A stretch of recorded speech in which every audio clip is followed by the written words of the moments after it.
Welcome to tonight's Active Travel Cafe, and we will start with our usual roundup of news. If anyone has any news from where they are based or where they work, do feel free to share. After that, we'll go straight into our speaker lineup. And tonight, I'm delighted to say we've actually got 3 speakers, although they come as a trio, because we've got Danny, Sylvia, and Toby, who all joined a London cycling campaign study tour to Ghent and Bruges, and they're here to tell us what they found. And if anyone was here similar time last year, you remember LCC also went on a study tour to Paris. Always really interesting, isn't it, hearing from different locations. So we'll hear from Danny, Sylvia and Toby later, but for now we'll click into our news section and over to you, see if anyone's got anything to share. Oh, we've got loads of hands up already, so let's hear from Beth first. Hello, hi, can you hear me okay? Sorry, we can. I was on mute there. Yes. All right. Hi, yeah, I'm Beth, Safe Sustainable Travel Torbay. Very hyper local news, but because it's a good news story, I thought I'd share, because we can be quite short of those, unfortunately. The local town in South Hams of Totnes has excitingly got a new cycle co-bike share scheme. It's cat bikes. I don't know anything about it. So if anyone wants to tell me some more, that would be great. But I think it's really good news for the town and for the area in general, especially because Exeter lost theirs not very long ago. So that's my good news. And then I thought I'd just put out there something that people might be able to help me with a little bit, if that's okay. Basically, the town centre is knocking down a shopping centre and providing some what looks great affordable housing. It's being proposed as a car-free development. Very sadly, Active Travel England didn't comment on the proposals and referred to the standing guidance. And I've had a look at that. And my interpretation is that there should be some good quality cycling infrastructure to some local places as part of the development proposals. But I mean, if you'd worked in the local council office, which is 500 meters away, there's actually no way of getting there apart from on a really horrible, unsafe back route. So I just wondered if anyone could offer me some expertise around that, really. Yeah, and we actually don't have any LTM 120, which seems to be the standard in the whole of the town. So yeah, I think development's the way to do it. But yeah, if anyone's got any advice on how they've done that, maybe Section 106 stuff. Thank you. Thanks, Beth. I know lots of people will have advice on that, so hopefully some of them are here tonight and can do that in the chat. Ruth, and I'm excited to hear from Catherine from Dundee after Ruth. I don't think we've had a Dundee caller before, so Ruth. Oh, hi. Thank you for putting me up next. I don't know if any of you have read Jack Mayorkas's blog about CWI3, which I was called CWIS, but I'm sure there's someone on here who could explain. But in the blog, he's written that unfortunately Simon Lightfoot didn't apply to Transport for funding for CWIS or CW3 before the spending review, which seems to be an absolutely missed opportunity because, you know, we will now then just rely on handouts. They're currently kind of gloating about the 32 million, which, as I said before, is the cost of one mini Holland. And this is for the whole country and meant to get all women cycling. And just to say, it's great that people did a study tour to Belgium, and it's great people did study tours to Paris. But if we don't have funding mandated as part of transport strategy, then we can do all the study tours in the world. And unfortunately, like Cycleway 9 is still only half built because we still don't have the agreement because of endless consultations. So I'm sorry to be negative. Oh, and I cycled in Brent and Barnet yesterday, and it is utterly the pits. Honestly, I don't know how you survived there, Robert Davis. Thank you. Goodbye. Thanks, Ruth. I think we can have both. They don't have to be mutually exclusive. So, Catherine, over to you. Yep. So some tentative good news from Dundee. So we've got a sustainable transport delivery plan that the council's got in place, which is a 10-year plan. And part of that is sustainable transport corridors, which are going to be the main arterial routes. And they've just had the news that they've been given the funding from Transport Scotland to do now it's just the design stage, it's just the technical design stage at this year for the first 2 of what they're now calling sustainable transport corridors, which will include bus priority and cycling. So that puts them on target to have them in place by maybe 2030, which, as I say, it's tentative good news because funding can change and that's a long way off, but it's nice that we're moving in the right direction. Brilliant, thank you, Catherine. And over to you, Francis from Horsham. Hello, everybody. Hi. Yes, I'm in Horsham in West Sussex. I think it's the first time I've spoken on Active Travel Cafe. So, hello, everybody. It's another question about Active Travel England, actually. We're likely to be having some large planning applications coming in around Horsham over the next year. And we want to share some of our local knowledge with Active Travel England because they will be statutory consultees. So I wonder if anyone has experience of that, and if so, how best to go about it.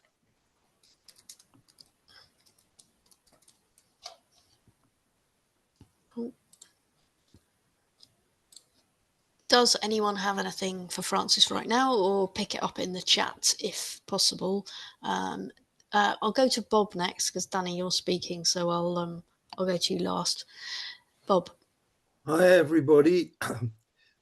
Recovering from an operation, so I'm off the bike and I'm able to be here with you all. Isn't that nice? Anyway, the news is, according to Transport Action Network, they had a success today, and look at their press release, in taking the government to court for not spending money on active travel. I won't say anything more about it. I'll just refer you to their link. The government is apparently going to appeal the decision, so things might get all dragged out, and it may have no effect on the spending review. But anyway, they seem to think it looks like good news. So do have a look at that, and I'll try and put a link up in the chat. Thanks. Thanks, Bob. Gary. Yeah, thank you. Just very briefly, Sevenoaks Town Council in Kent have got a consultation out on an active travel route between Otford, kind of outlying village, and the town itself. I will drop a note in the chat about it. Looks very nice, designed by PJA. Don't think there's any funding to deliver. And Kent County Council recently went reform from Conservative, and the local reform councillor is already out there on social media saying waste of taxpayers' money. We'll wait and see how things develop. Thanks, Gary. Love the backdrop there. A little bit of active travel infrastructure right behind you. Danny. So Oxfordshire's cabinet is deciding on Tuesday about a proposal to bring our traffic filters forward by a year, which will be in implementation in autumn. This is a huge scheme to basically restrict traffic at 6 points around the city with a complicated system of permits. And now, if you run out of permits, it'll look like a congestion charge, £5 a day. Anyway, it's all kicking off with some sort of excitement. Brilliant. Thomas. I realised I didn't put my location. I'm based in Glasgow. I think I came to this thing years ago when I used to be a campaigner. Now I work embedded into East Hampshire Council, south of Glasgow. And just because someone mentioned something's happening in Scotland, I'd say that in East Hampshire in the next 2 months, we're about to take 19 kilometres of active travel routes to public engagement that's been taken to stage 2 of the REBA scale. So don't know if any of you know East Hampshire, but it's a small suburban area south of Glasgow, and 19 kilometres is quite a large portion of the area. So it might be quite interesting, especially for the folk based in England, to have a look at Scottish design standards and in Scottish context when that comes out later this year, or later in the summer. I might share it around online. Thanks, Thomas. Is East Renfrewshire the council? Who's the Yes. Highways Authority? Yeah. Yeah, in Scotland, it's just local authorities. Yeah. So East Hampshire is the local authority and the roads department for that area. Thank you. I think that might be it for our news volunteers. I thought I would just add that obviously we've got the spending review announcement is tomorrow, so that should be interesting. How much we get to hear about specifics, or whether that'll just be headlines. But yeah, that should mean that we get more clarity on funding after that point. And there's a few links in the chat relating to some of those funding stories that were mentioned. So at this point, unless anyone else has got any more news, nope, I think we will go to our speakers. So as I said, we've got Danny Yee from Oxford, Sylvia Gauthereau, who is based in London, and Toby Hopkins, based in Oxford, who are going to share with us their impressions and learnings from the study tour to Ghent and Bruges. And Danny's up first, so over to you, Danny. Can you see my slide? Yes. Okay. So we visited 2 cities, Ghent and Bruges, and I'm talking a bit about what lessons for Oxford there are from that, but there's probably some for else as well, so whatever. We had 3 meetings. One was with the head of the Philpotts Ambassade at Ghent, and that's basically one organisation that provides cycling services. And the particularly interesting thing for me was they have a cycle hire scheme for uni students. The second meeting was the cycling team in the Ghent Mobility Department, and there we got to look at the basically the Ghent circulation scheme, and this is basically how they managed to enable cycling without any expensive infrastructure. And then the second point is that trams don't mix with cycling on narrow streets. The third meeting was in Bruges with the mobility coordinator there, and the key thing there is that their focus is not just on mobility, so they're interested in place and mobility. And I look at a bit how they manage tourism and buses and ring road severance and cycle pedestrian conflicts. Anyway, demographics. Ghent is similar to Oxford in that it has a lot of university students and a lot of in-commuters. Had about the same cycling rates as Oxford before 2017, but has since managed to double those. And Bruges is like Oxford in having a lot of tourists. It doesn't have a university or a lot of employment. And it has 42% cycling rate apparently, although it didn't look as busy as Ghent. So that's the interesting comparison.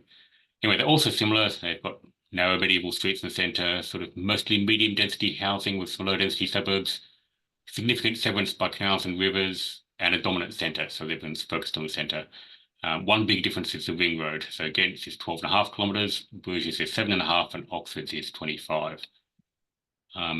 Okay, so the Philpotts Ambassade at Ghent is basically a kind of quango that brings under its umbrella all cycling services in the city. So that's cycle parking, removing and recycling abandoned cycles, repairs, cycle hire, cycle training, not the schools, and a cycle taxi service, and some other bits and pieces. So that seemed quite effective. The question is obviously, well, the management board, again, it's a quango, it's got politicians on it. The president is the mobility lead for the city. It gets about 60% of its income from direct services and 40% from providing services basically subsidised for the city or the university. It's got about 100 full-time staff. So, oops, hang on, I have to admit somebody, sorry. So the question is, well, the obvious question is that a feasible model? It might be a model in Oxford. Obviously, it depends on your situation, but it's worth looking at. It seemed to work quite well for them. The one particular thing that's interesting to me was a bike hire scheme for students. Obviously, that's an issue in Oxford. Students pay about €80 a year for a basic bike. And I actually used one of those in Ghent. I cycled from Ghent to Bruges on it. It was a 3-speed with dynamo lights and a frame lock, not perfectly functional bike. This would provide a much better experience for many students than they currently get, at least in Oxford. Many of them ride rusty bike-shaped objects that they were inherited from a previous student and haven't been maintained for 5 years. It would also, potentially if they had dynamos, reduce the number of students cycling without lights, which is a major problem. And if they had frame locks, possibly deter some cycle theft, although frame locks have a certain downside, which I'll get to later, which is basically they can be parked anywhere. You end up with sort of dockless bike experience with personal bikes. Okay, mobility. Ghent not flush with money, and they don't actually have that much infrastructure.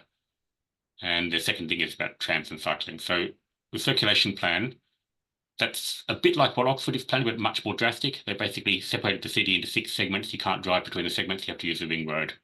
There's a video about that. I'm not going to go into detail, but there's a nice Street Films video if you haven't seen it already. They managed to meet their sort of like 15-year goal for cycling in like 2 or 3 years as a result. Most of the quick and cheap infrastructure they put into this scheme, which was put in over a weekend in 2023, most of it's still there. So that's, it's cheap and not very temporary, I guess is the point. So here's an example. This is the top shows what it was like before, basically a road with some sort of cycle track marked over it, but pretty intimidating experience for cycling. And the bottom, they basically, it's no entry. So there's certain classes of vehicles obviously exempt, but we're here waiting to go to Bruges, and there were very few cars driving through. And as you can see, it's all done with very temporary materials. They've got like, you can see those giant red flower pots at the end. And there's things like Lego-like blocks that have been sort of assembled to make things. Like I said, this was put in a weekend in 2017, and most of it's still there. And some paint on the road to mark it as a sort of shared space. Here's another one, same thing. They're in the process of rebuilding this one. So largely because there are too many pedestrian cycle conflicts. So now 15,000 cycles a day going through here. And in the foreground, you can see what used to be the cycle track, running next to the road. It's now part of the footway and has seating on it, temporary seating on it. And this is a kind of theme in Ghent. You can see lots of places where cycling has been basically shifted back onto low traffic roads, and a whole lot of space has been freed up for pedestrians, either what was a shared path is now just a footway, or what used to be a cycle track has become a footway. So repeating this again, if you just remove motor traffic, you don't need cycle tracks or lanes or anything complex with junctions. On a smaller scale, they also have what seems like ubiquitous low traffic neighborhoods outside the ring road as well as inside. Most of the infrastructure there is consists of what I call cycle streets or Fiat-Straat, which are basically low motor traffic routes that have been optimized for cycling. And you'll see some more variable quality cycle tracks and on-road cycle lanes. I'll give some pictures. So this is a cycle street. It's outside my hotel. I counted 44 cycles in 3 minutes before I went in to check in. It's basically just a road, but it's very, very low levels of motor traffic. And it's, well, you can see here's the signage. So the cycle symbol on the road in Belgium makes it illegal for motor vehicles to overtake cycles. And it's basically one-way for motor traffic and disabled. There's some disabled parking down there. Otherwise, no one much is parking or loading vehicles. And there are lots of people cycling here, and it looked very easy and simple. I cycled it myself, so it's very simple. The less convincing stuff is a cycle track, perfectly functional, but not great in width, next to parked cars and a bit compressed. Here's the ring road itself. Again, the cycle track's fine, but it's next to 30-mile-per-hour traffic, and you can see the people cycling on the right-hand side of the track because they don't want to be cycling next to the traffic. Probably fine because there aren't too many pedestrians. Here's even less. I cycled this when returning my bike, so this is like mandatory cycle lanes on the edge of the road, and not entirely comfortable.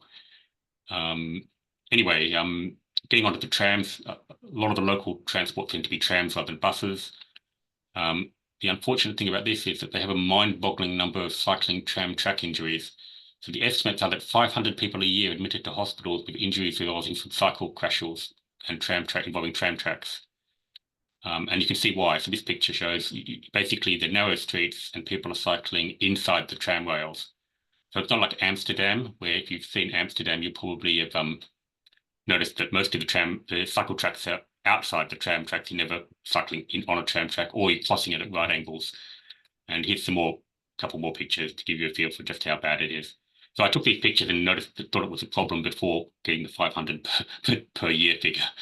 They're trialing some kind of tech solutions for this, but I haven't heard any more about that. And I frankly think it's going to be hard to find any kind of way of filling in a tram track that is both safe to cycle over and doesn't drastically increase tram running costs. So anyway, it's something to think about. Cycle parking at the station, it looks about as poorly provided. They've got a lot more than Oxford, but it's just as poorly provided. This is what happens when you've got dockless bikes and people just park them everywhere. So it's not bad, but it's a far cry from Delft or Utrecht. Okay, Bruges.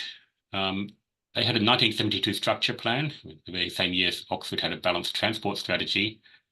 but it seemed to be more comprehensive in covering more than just transport. So there's this lovely piece in English, which is a report on the 50 years of mobility policy, which if you're all interested in urban planning more broadly than just mobility, I highly recommend. One of the plan principles is that the traffic must adapt to the city and not the city to the traffic. Here the city seems to include walking and cycling, but in any event, the idea is to avoid considering mobility in isolation. And it certainly seems much more carefully looked after as a place than Oxford, which now has a movement and place framework, but before that just had transport strategies. So tourists and coaches, they have a drop-off for tourists just inside the ring road and then layover parking just the other side of the ring road for 97 coaches. This drop-off point is within walking distance of the tourist attractions, and they've made a deliberate attempt to relocate a tourist attractions in that area and keep the city, because there's 20,000 people live inside the ring road. It's not just a tourist attraction. Also have a ban on new hotel construction and holiday home permits across the city. So this may be a problem in places other than Oxford. Public transport, no trams, one major train station. So it depends on buses. They're much like Oxford, probably most UK cities. They only have 2 bus lines entering the city centre using small 9-metre electric buses. So interchange at the railway station and the main market. And these buses run at a decent frequency. We caught one, a couple did a trip out and back, but they don't seem that crowded. So it suggests to me that most people are actually just walking or cycling out of the centre, which is 7.5 kilometres around. So it must be about like 2.5 kilometres across or something like that.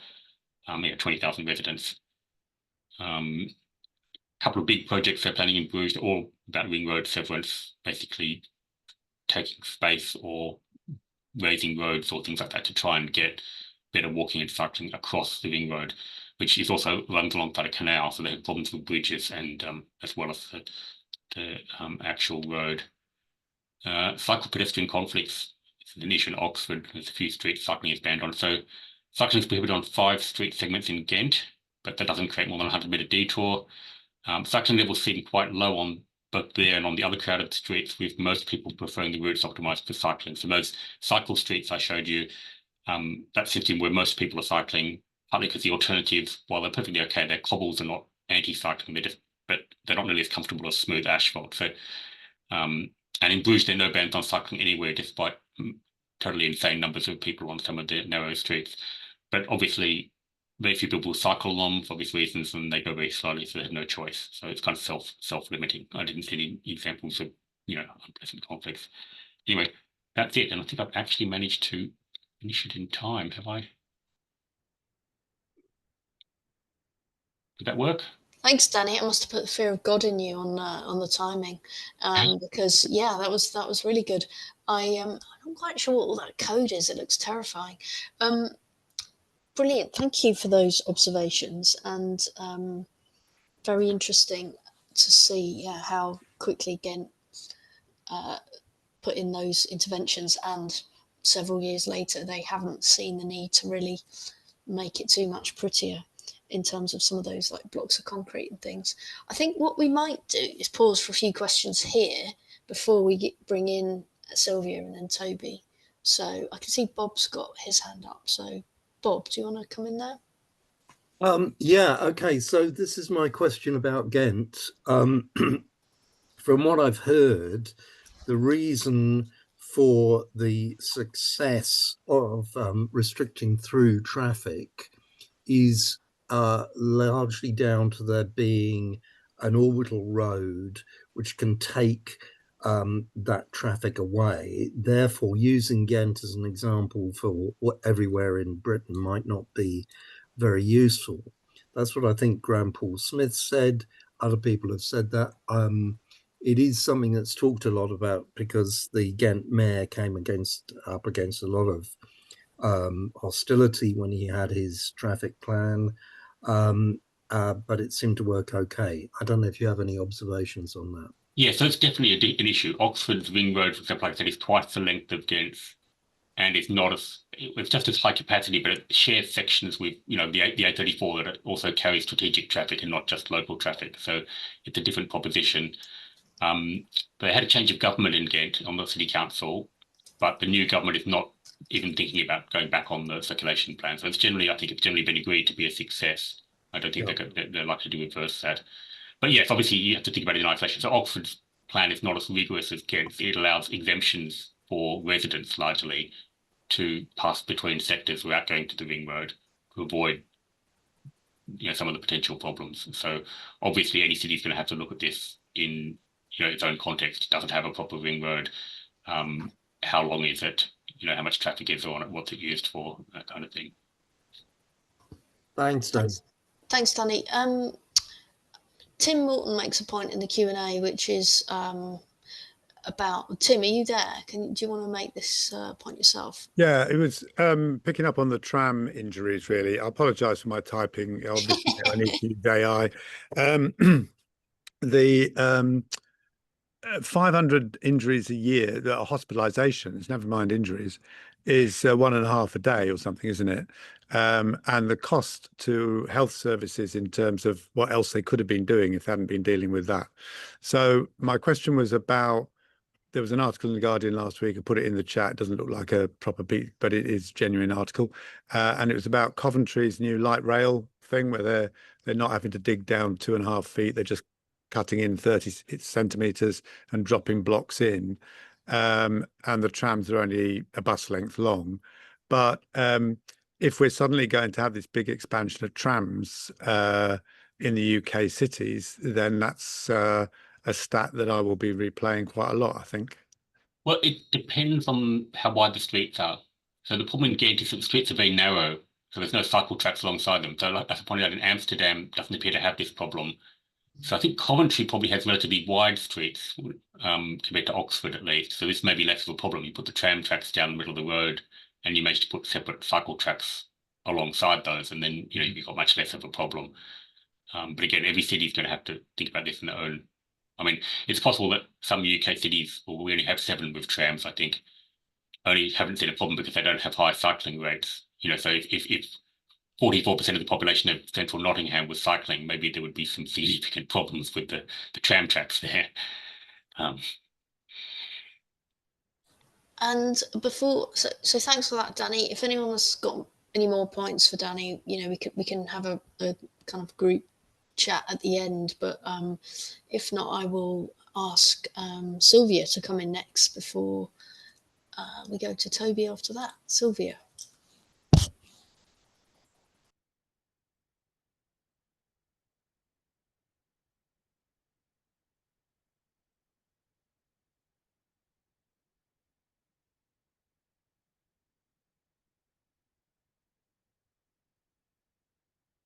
We've got your slides there, Sylvia, but we're looking at your kind of, they're not in the full view if you wanted to have a go.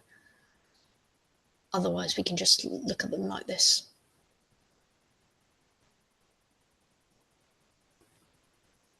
I'm not hearing you either, so you're on mute still. Oh, no, you're still on mute. I think you might have... There, is that better? Thank you, yeah. All right, entire screen. Oh, there you go.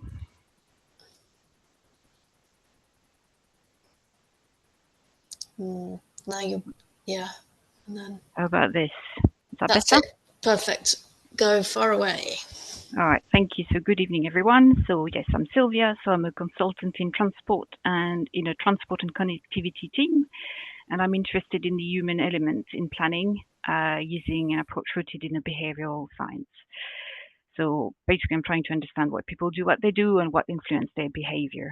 So that trip was quite interesting because it's very different from what we used to.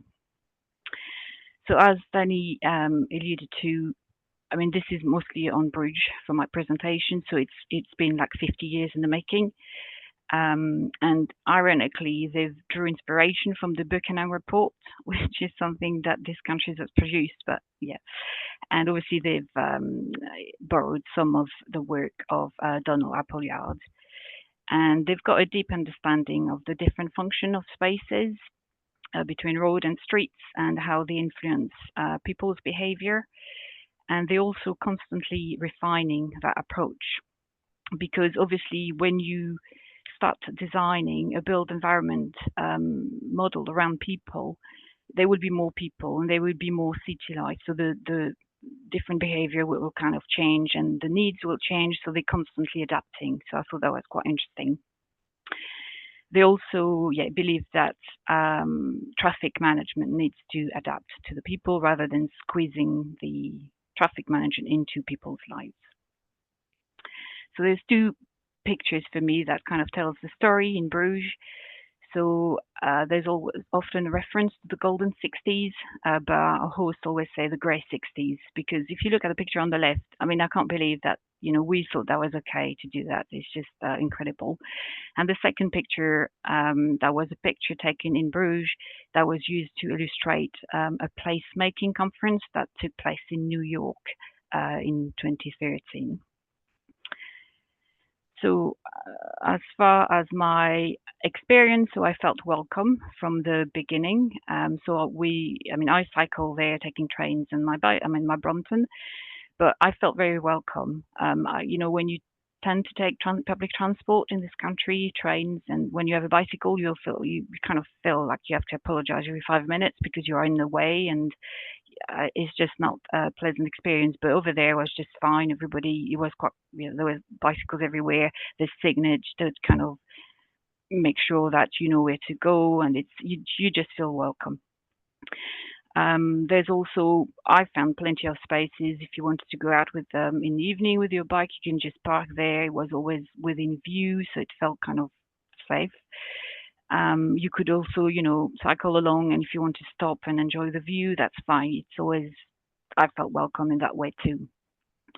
So as we listen to the different politicians or campaigners or activists, one thing that I thought was striking is the language that they've used.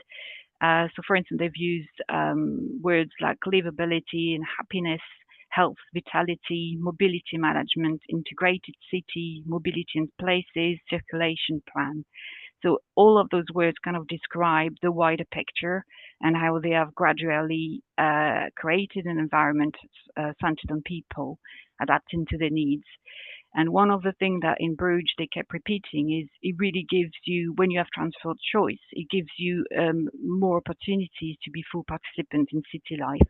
And that's really important, I thought. And for instance, if you look at the picture at the bottom right, I mean, it's not the best one, but there's always this effort to prioritize. For instance, so you have like the river, the canal, and that would be the walking path. Then you'll have the cycling path, and then you'll have the car lanes. So the people walking will have the best view, but I think it's quite nice. And also one of the pictures which kind of indicate that this is it's a bit of a woundness, isn't it? When the people have priority on cars, but over there it's not only you've got children, so you kind of told to expect children walking around, but they are playing because there's a football. So I thought that was quite nice. But talking of the words, so the words that they didn't mention was active travel. So I do realize that this is the active travel CAF, but I thought that was interesting. So I kind of looked into it, trying to understand where does that come from. And so other people had the same idea, and there is actually a study which is called can't remember now. Oh, More Than Walking and Cycling, What is Active Travel? And so they look back at the literature where active travel is mentioned within that context. And they found that it was mostly originating from the public health sector. So it was more to do with physical activities.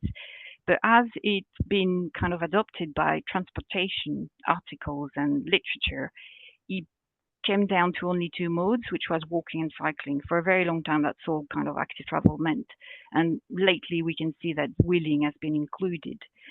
And you cannot understand why we needed like a word or a phrase that would kind of encapsulate those things, because when you talk about transport, it's usually the big one is car driving and the needs for drivers. So you cannot understand, but at the same time, I can't help thinking that maybe that's not fit for purpose anymore. So mobility is a good one because it feels a bit more inclusive, but we need to find something which would include not only A to B, but what come before A, what come after B, and all the things around it. But yeah, stuff for you to discuss. So yeah, just like Danny mentioned, there's a really good report, which is the 50 years of mobility of police in Bruges. And that was written, this is the thesis of the person, Bart Slabbank, who was our host and is now the Bruges Mobility Project coordinator. So that's a really good read. And if you do get to read it, I do encourage you to do it with a waffle, because that's a bigger flavor. But thank you very much.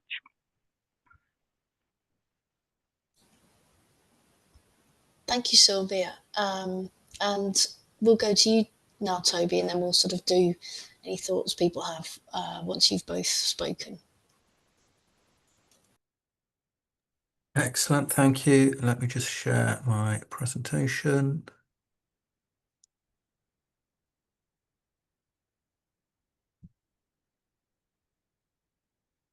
Are you seeing that on screen? Yes, you just need to get it in slideshow mode. Okay, and there we go. Excellent. That's it, thanks. Okay, thank you for the invite. Toby Hopkins, I'm a trustee at London Cycling Campaign and was very pleased to join this study tour. Danny and Sylvia have put the broad context. I'm just going to pick out a couple of points. Firstly, go back to the Cycling Embassy of Ghent, the Feats Ambassador, who were our hosts in Ghent, who Danny already discussed, a non-profit organisation set up to deliver all the services that are required for the city. Their mission to promote and facilitate the use of the bicycle as a sustainable means of transport through recognisable, high-quality, innovative and accessible services. And the sort of services they provide are they're responsible for 4 large cycling garages, cycle parking facilities, underground cycle parking facilities in the city centre, at each of which there is a repair shop where you can go for simple repairs. They also provide 9,000 hire bikes, most of those to university students. Another service they were very keen to tell us about was how they remove abandoned bikes from the street, of more than 7,000 of those in 2024. This is them. And they talked a lot as they hosted us about cycling culture and how that begins with great services. Thinking about those services and reflecting on it, you know, Danny posed the question, is this a good model for London, for UK cities? And yeah, there's a lot that's got to be said that is good about it. Some things that very much struck me as they talk really about placemaking a lot of the time. And, you know, it's interesting to review placemaking as a service rather than simply something one puts on the streets, you know, taking abandoned bikes away, making sure that cycle parking is underground rather than clutter on the streets. They've talked a lot about their good citizen ethic with their repair points in the cycle parking. For example, they were very keen not to take work away from local bike shops, but actually to relieve local bike shops of the painful stuff like fixing punctures, while local bike shops do the more interesting, more deeper repairs. They were also very big about it as a social employer. They were very proud of the way they employ a lot of people on training schemes to give them a skill who might not otherwise be in employment. And I think we can reflect on services too. Whilst services have an aspect of something that is delivered to the city, to individuals, of course, services are also very much about the economic model. And, you know, placing cycling in the city, placing the cycling organisation in the city through the 40% of the funding they raise from the city, but also the 60% they source from private services like renting out bikes. And, you know, this model, I think, gives a resilience, you know, an institutional structure, an organisational structure that it will work to perpetuate cycling habits. For example, at the moment, they were talking about potential cuts in their transport funding from the city authorities. And you know, in the face of that, they are looking to diversify, for example, through obtaining more funding from regional authorities for the social employment. Okay, moving on from Cycle Embassy of Ghent. Quick thought about children. Two of the highlights of the trip for me. At one point, we saw a whole primary school classroom come out from the school and practice a dance routine on a large bridge across a canal, and that was such great use of public space. At another, just near where this photo was taken, I saw a child, must have been about 10 years old, on a very quiet street, run along the pavement on one side, looked quickly across and ran diagonally across a empty road on a pedestrian crossing, and continued running down the other pavement. And that was a joy to see. Here is a quick example in the picture of how they have implemented a school street. I'm sure we're all familiar with the idea of school streets. I thought this was a really nice little bit of infrastructure. It's a mechanically operated barrier that staff from the school can come and raise and lower each day. Nice little point. You can just see a little red sign, the edge of a little red sign behind the school street sign. When that's lowered, that becomes the fully visible no entry sign. Another piece of cycling infrastructures for children.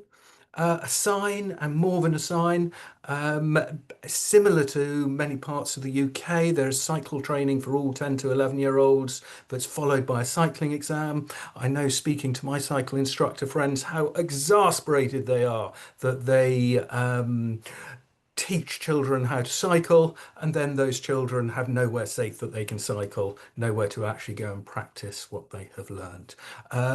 In Bruges, in each district, there is a dedicated area, which isn't just, you know, the ordinary cycle provision, which is so much higher than we are used to in so many parts of the UK, but it's a dedicated route that collects things like libraries, swimming pool, green spaces, and has been checked out as a safe space for children to who've just passed their exam to go and cycle.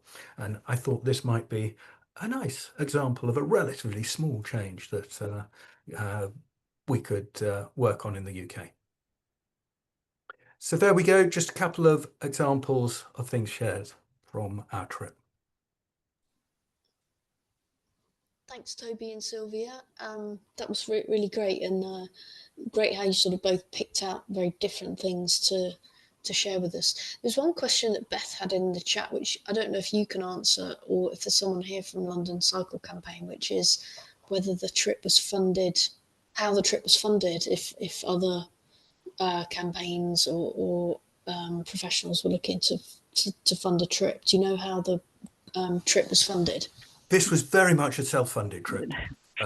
So we made an effort, I think, to keep costs down, so to make it more possible for people, but it was a self-funded trip. Right, yeah, so just reach out, set up some meetings, pick a date, get people together. Absolutely, and you know, if people in other areas are interested in setting this up, we'd be very happy to, you know, make introductions if either Paris or Ghent and Bruges are areas of interest. We've got introductions we can make there. Yeah. Does anyone have any points they want to pick up with Sylvia or Toby? I'll let you have a little think about that, but the question to both of you really, what would be the main thing that you kind of have seen that you think that we could do easily here, as opposed to, there's often a lot of like, oh, if only we were ... another country, but are there things that you think could be relatively easy to pick up and introduce? And well, just to say, I mean, I finished on one point that I thought might be relatively easy in some areas, of that you know, a dedicated route for children to cycle on. You know, a children's cycle rate would be popular with politicians. yeah, thank you. Sylvia. Yeah, one other thing as well, Toby mentioned the school street sign, because I don't know if you know, but school street signs don't exist in the UK because the school street doesn't exist. It's a cycle pedestrian zone. So what they've done is, so they've got the no entry randall, but as soon as you've got School Street underneath, it automatically exempt cycling, so you can still cycle through. So for instance, that's a simple thing. We don't need a new sign, which the government doesn't have to provide, because I'm guessing it's a very long process. But that would be just a simple thing to combine two things that exist, or just a sign to inform that this is a School Street, the other sign that everybody knows, and that's it. You've got a School Street sign that everybody should understand. You don't have to create a new one. And just so I check I've understood, is it a no entry sign and a? They just have a blue plate that says School Street. Yeah, and that, no entry sign. Yeah, so automatically it kind of instead of having the non-motor, because at the moment that's what we're using in this country is the motorized thing that recent studies have shown that some people don't understand what that, the flying car or flying motorbike. So it could be it's a very simple thing. So yeah, and I like the fact that School Street is fairly new, but they've used something very simple. It was creative and but simple. Sometimes simple is better. So. Tim. Yeah, I really like that last sign, Toby. I'm a new bikeability instructor in Leicester. Some of our streets are Victorian, triple parts and all the rest of it, trying to find places to teach bikeability is always fun. But we're working with year 5 and year 6, and I was saying to a deputy head last week that there's a transition week at the end of the summer term where the kids go from the primary to their designated secondary to find out what life in a secondary is. And my guess is the bus turns up at the primary school and they all hop on, and then they go to the secondary school, and they don't get that experience of riding, having learned to ride around in their neighborhood to ride to the secondary school. And I just think that idea would work really well. We used to have a scheme. There used to be Safe Routes to School. We've got a lot of old people on here who must remember Safe Routes to School, where dinosaur footprints pasted onto pavements to show the route across a neighborhood. It was a sort of 90s thing, I think. But yeah, that map with that QR code sounded really cool, and I could see that being really useful.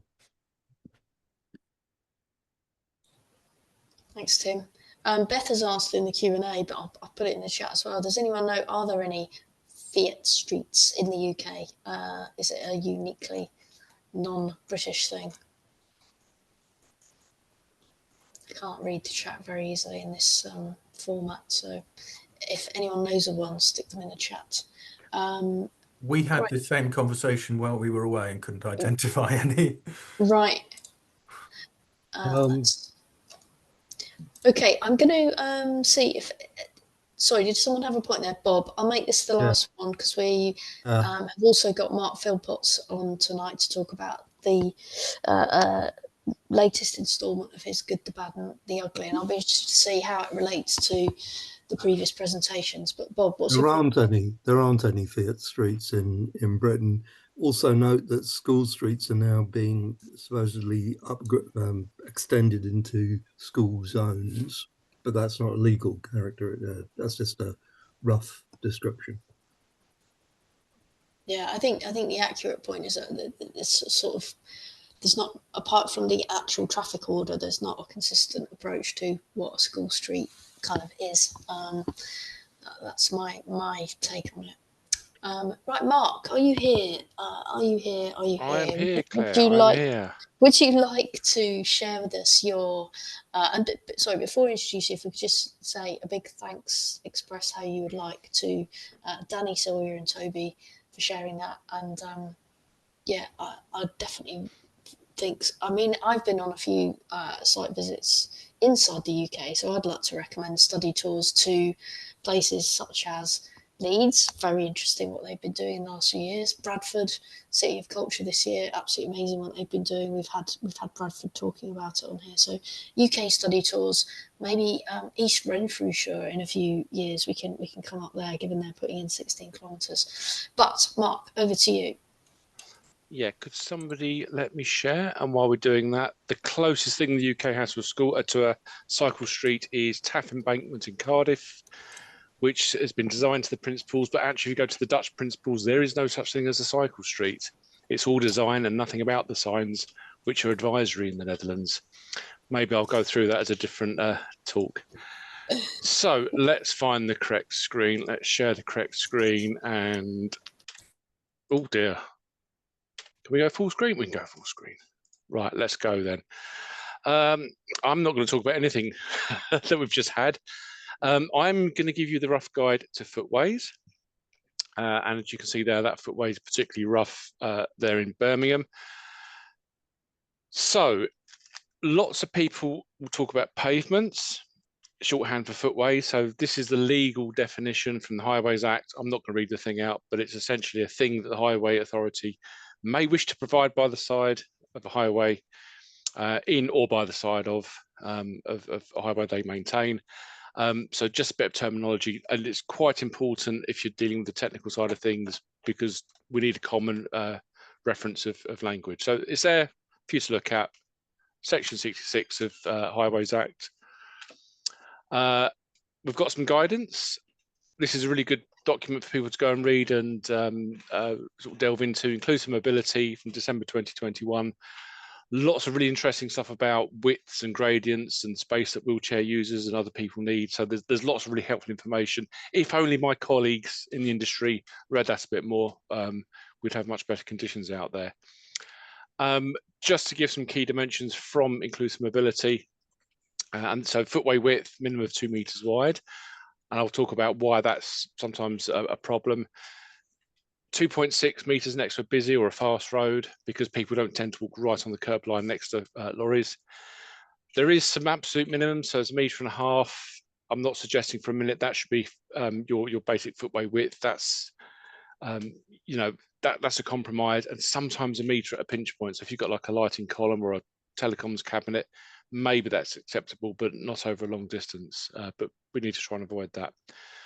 Generally speaking, we're looking at 2.3 meters of headroom, 2.1 meters at the absolute minimum, and that's things like signs overhanging the footway that you don't catch your head on. In terms of ramps, maximum of 1 in 20, and that could be along a long ramp with resting spots, or a short ramp at a drop curb. You can go a bit steeper, but the steeper you go, the more people you exclude.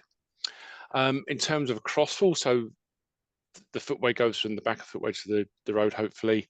That crossfall 1 in 50 is preferred, absolute minimum 1 in 40. And the problem is, the steeper you go, the more gravity takes over and pulls people towards the curb. And if you use a wheelchair or a mobility scooter, that's the person that's going to feel that the most. And watch out for variable crossfall. I did a thing a few weeks ago on vehicle crossings and getting those right. But if you slope from the back to the road level, that's very, very steep, and that really pulls people across. All there in inclusive mobility. I shouldn't need to say it, but surfaces should be smooth. They should have good regularity, so they're not full of lumps and bumps and divots. And they should drain. It's really, really basic stuff that you go out on the street today outside your house, you will find problems very, very quickly. That particular photograph was in Dorchester, not a historic cobbled street. That was pretty new, pretty contemporary, and it's an absolute nightmare to push a wheelchair across it. And poor John, who's in that particular picture, he was very uncomfortable because those were solid rubber tyres. So let's avoid that kind of stuff. Just a nice little example of a ramp here, pretty gentle, in parallel to the steps there for those that can use steps. But as you're walking along with your group, you don't have to go in different directions. So that's quite a nice little example there. A word on curbs.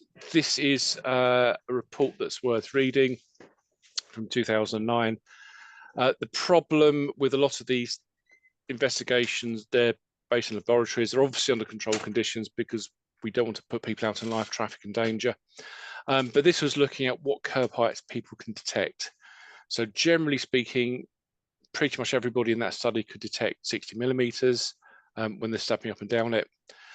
Anything getting less than 40 became a bit more difficult for people to detect as they were going up and down.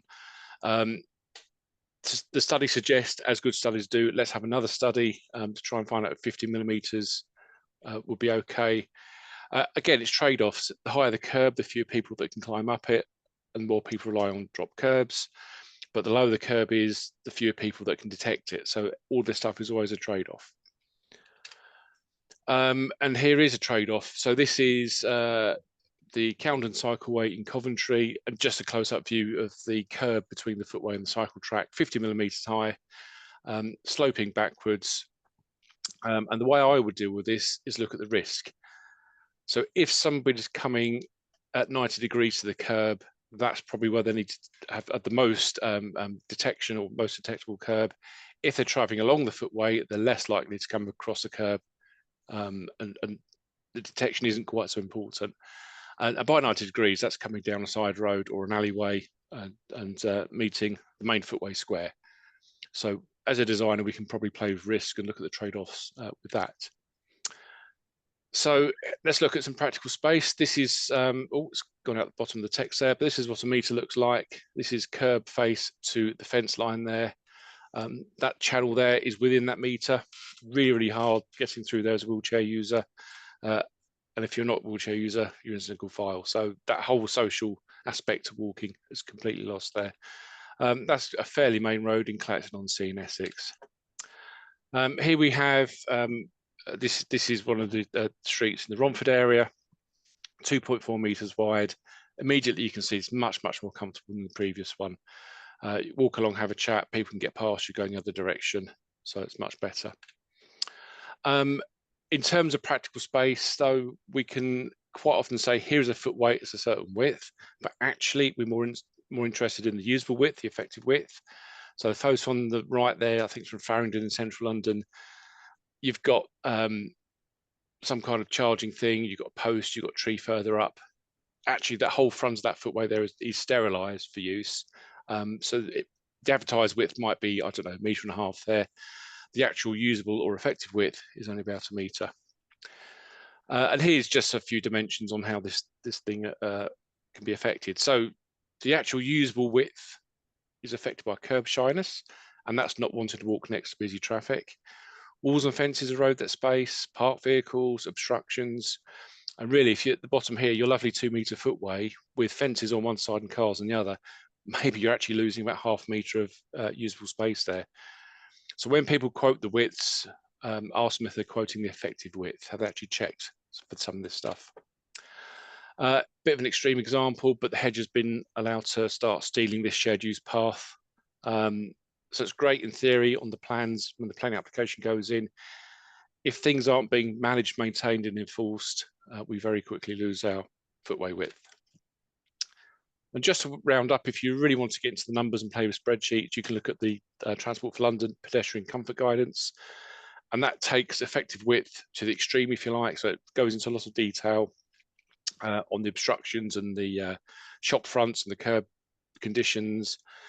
But it also looks at pedestrian flow. So in a really busy situation, more and more people walking through, it becomes more uncomfortable to walk the other way or walk with other people. So graded from A to E, A being comfortable, E uncomfortable, and it looks at it in a whole range of different scenarios, shopping centres, quiet streets and so on. So if nothing else, it's worth a little read there for the kind of footway width you need for different flows of people. And if you're talking very high flow, they've gone up to over 5 metres here. So yeah, worth a little look. And that's me. Thank you very much. Thank you, Mark. I think that was, yeah, definitely loving the focus on footways. And yeah, that in opening definition was really interesting. So the first question, which I think is what prompted this from Beth, which is, does that definition mean that you can basically get a highways authority to make a pavement where there isn't one currently? Yeah, I mean, it's not a duty, it's a power, so they don't have to do anything. But yeah, I mean, point to that and say you have the powers to do this, maybe you should be doing it, but it's not a duty, unfortunately. Thank you. Question from Graham in Bolton. If we had a if we had a busy stroke fast road with 2.6 metre footways and we wanted to put protected cycleways in, could 0.6 metres of width be pinched from the footway on the basis that it will no longer be next to the road? Oh, that's a good question. I mean, if that footway is not very busy, I mean, we don't like taking footway space for that kind of thing, but yeah, if genuinely it's not that busy, then there's no reason why not. If you really want to test it, go to the pedestrian comfort levels approach. You can actually measure the pedestrian flow and see actually if it's that genuinely quiet, then fine. If it's really, really busy, then actually maybe you shouldn't be taking it from them. Maybe everybody needs a bigger buffer to the traffic. And David asks, which is sort of a corollary of that question, was, is it worthwhile having a decent sized footway on one side rather than skinny footways on both? That's a really good question. I mean, I've been looking at somewhere in the south of England, which has exactly that, 2 footways, probably 1.5 meters wide, next to 40-mile-an-hour traffic. It's pretty hair-raising. So actually, a wider one on one side would be much more comfortable for occasional use. I guess the flip side is, if you've got people living on the side without the footway, what do we do for them? The answer is probably squeeze traffic if we can. But if you're dealing with like a rural B road through a village, you're not going to start knocking down the buildings. So you might have to go back to the network to start looking at stuff. But yeah, in theory, that's much more usable. Not a bad alternative. Shane in Galway asks, which is a sort of question stroke speculation, do sloped or forgiving curbs from the cycling perspective pose the same trip hazard to visually impaired pedestrians? Has anyone done any research? So the child's study didn't look at those kind of curbs, but did talk about sloping curbs. So the more vertical a curb is, the more detectable they are. But it goes back to trade-offs. If you're trying to constrain a ramp within a short distance at the curb edge, it will always be a trip hazard, whatever you do there. So even you had traditional curbs that slope down to road level, that can still what's the equivalent unseat somebody walking, unshoe somebody maybe, but you know, it is a trip. It is a trip. So all the stuff we do on that margin is a trip. So the way to deal with that is contrasting colours, having the thing wide enough in the first place that you don't have to have people walking that close to the road edge. But everything we do is a trade-off. We have to play with levels, get different people in different places. Now, there's been a couple of comments in the chat. One from Ruth, Ruth Carlson, who says, essentially, do you think smooth is too arbitrary when we're talking about footway surfaces? And do you think we need some sort of smoothness measure, stroke tolerance, and push for more absolute values in what is good quality and what is a bad one? And I think related to that, Martin has said in the Q&A, do we need a local transport note for pedestrian infrastructure? The best current guidance is not official DFT guidance and is getting rather old now. They're two slightly different points. Some good questions there. So the first one is, I went through it very quickly, but I mentioned surface regularity, which you can put numbers to. So yes, there are measures out there and you can apply them to the quality, which, I think inclusive mobility actually includes numbers, and it will be how far up and down the thing goes for every meter you travel. It's there somewhere. So yes, there is a measure of that. In terms of guidance, being the person that wrote the only guidance in the UK for walking, which is now 10 years old. Yes, it's out of date. We've learned tons since we wrote that. We do need that. That was industry written. It would be nice for DFT to take the lead. I've heard that in the rural guidance that's been put together by Travel England, there is a bit more of an emphasis on walking in there, but it's still kind of bolted onto another thing. We need a proper streets design guide for the UK. But I don't think there's any chance of DFT doing that. They're not interested, it seems. Not interested in pavements? They're not. I mean, there's quite right. There's been a massive push on cycling, but I think walking as a mode has been massively let down. Because if it hadn't been, then somebody would have written something officially in the last 10 years.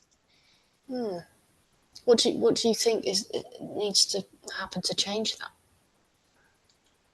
I think the government just need to take sustainable mobility as serious as any other mode. So we've got design guidance for getting on and off trains around stations and all that kind of stuff. There's guidance out there for bus stops across the country. Maybe we need to start unifying all this stuff. How do we? Because this stuff all comes together. So everybody's a pedestrian. I don't care if you're walking 3 steps to get into your car, you're a pedestrian when you do that. Yeah, that's certainly our approach in Greater Manchester, starting to say, yeah, basically every journey. Yeah, I would say if anybody wants to read something interesting, go and read The Streets for All technical guidance from Greater Manchester. It's really helpful. Yeah. Right, I'm going to see if anyone has got any points they want to make that isn't in the chat or the Q&A. Looks like Bob has got one, but we've got 2 minutes left, so if anyone else wants to come in, stick your hand up. Bob, make it quick. Quickly, don't forget that there are lots of rural areas where there isn't a footway, isn't going to be a footway, and you still have the right to walk down the road. That's a very important right to be kept, and it is increasingly under threat, and it is absolutely appalling to try and get around where there aren't footways. Good point, Bob. Tim. Very quickly, joining up your plan to get out of Manchester, Claire, and go and visit places, and Ranty's recent presentation, Leicester Cycling Campaign are hosting Mr. Mark on the glorious 12th of July for an infrastructure tour. And I'm out of town. I can't believe it. But has that been arranged then? Because I'm still waiting for Alex to come back to me. Oh, right. Okay. Well, give him a nudge. I'm seeing him in half an hour. So lovely. I thought it was the 12th, but if you anyway, it's coming. Come to Leicester. See you. Bye. Yeah, well, very happy for Active Travel Cafe to be used as a sort of forum to initiate meetups in locations if people want to kind of use the chat or whatever for that. So thank you to all our speakers today. Thank you to Mark. Thank you to everyone who participated, and thank you for joining us this week. Next week we have Sarah Hughes, who's from CamCycle, talking about how CamCycle campaigned during this May's elections and sharing some tips on that. They formed an alliance with some other organisations in the Sustainable Travel Alliance. So she's going to share how they did that and what they learned. So thanks all for tonight, and see you again.